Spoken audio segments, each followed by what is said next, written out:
એક બાજુ ગુજરાત પોલીસ સામાજિક તત્વોને વીણીને કાયદેસરની કાર્યવાહી કરી રહી છે, ત્યારે બીજી બાજુ એની વિરુદ્ધ દશા જ સામે આવી.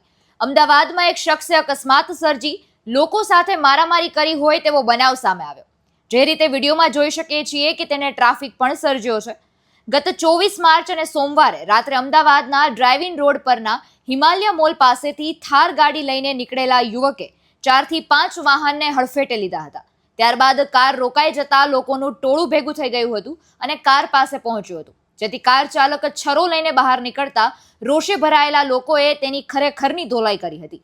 તેમ છતાં તે રોડ પરથી મોટો પથ્થર ઉપાડીને લોકોને મારવા દોડ્યો હતો.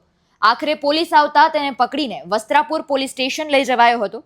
મળતી માહિતી અનુસાર કાર ચાલક ચિક્કાર દારૂ પીધેલી હાલતમાં હતો. આ અકસ્માતમાં 7 થી 8 જેટલા લોકોને સામાન્ય ઈજા પણ પહોંચી છે તેવી પણ માહિતી મળી છે. આ કાર ચાલક કોણ હતો અને ક્યાં દારૂ પીને આવ્યો હતો તે અંગે હાલ પોલીસ દ્વારા તપાસ હાથ ધરવામાં આવી છે.